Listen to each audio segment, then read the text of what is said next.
Oggi vogliamo negare magari a voler so wana ergi awala to yabo o sila malle miskinu bakai girtani ja dubaci sigale achi gide da ke daga ta dubara ko asisan yansa bar rabbi bar rasulul islamin waje bar bi dubbi ajaiba wanje rin mina ma kunje muminni way tagarte duniya tanar rakate cinkame mal jee laradu wanya tu dabe salfi dura salata ibada sani jabes mu'mina jaba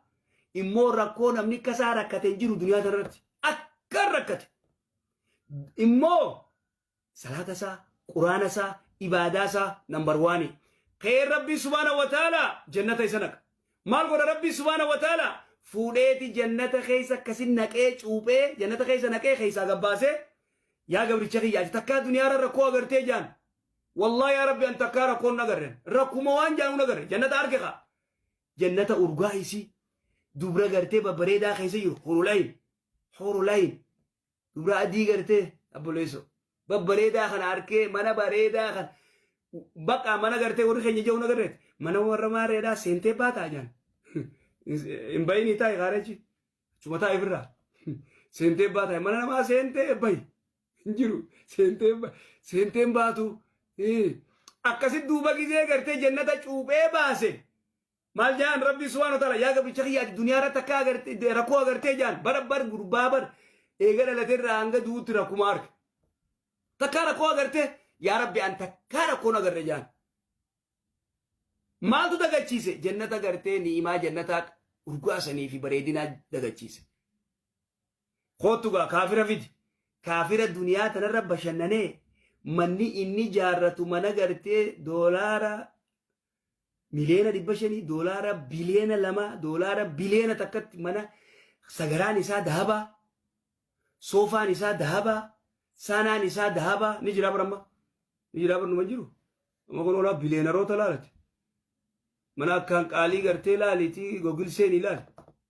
sagaraan isaanii dahaba qabdi dahaba afrikaa zara fankan sigale sagaraan dahaba مارين ذهب ونيش أداد ذهب من نساء غوسا برات خبرتي كسمو مقالة موجة جارته أكبر لالا دنيما أكيسار تجارته بشننا مكيم بيرم من جاره أكجايبات بشننا نملك تاساجة بشننا نجيرو دنيا رت رجل كافر خير دوا جزء دوا ربي مال قرا فودي يبدأ خيسا نك يبدأ تشوب غوبة باسه يا قبل تشخيا تكا دنيا رت تجارته rakkoo agarte yoo jee gaafate wayyaa rabbi an rakkoo malee nagarre rakkuma keeysaan dabre rakkoo keeysaan dabre jee way waataa jechu rakkoo keeysaan turee jeetii maa jechu takkaa rakkoo agartee wayte jedhu rabbi subhaanahu wa ta'ala wahaakadaa akkanatti uumma keenyaas hedduun jiruu baqaatan agartee ta Soomaaliyaatti dabarse ta Uganda dabarse sigale ta Masri dabarse ta Kenya dabarse ta Somaaliyaa keessa dabarse yansa ni irraanfataa jechuudha nama isa gargaaruun qabu ture namni isa gargaaruun jiru gandara deemee warra masgiidaa kanatti wanni jee meeqa ka warri masgiidaa nyaa gargaaruu ture ammachi deemee warra masgiidaa kana gartee sigale arrabsu hedduu jiru sirri beeyna gartee warri gartee warri masgiidaa gargaaruu ture gizee rakkatan warra masgiidaa dhufan warra masgiidaa kanaa gargaara warra masgiidaa kanaa waa godhaaf walaakin immoo gizee achi bahan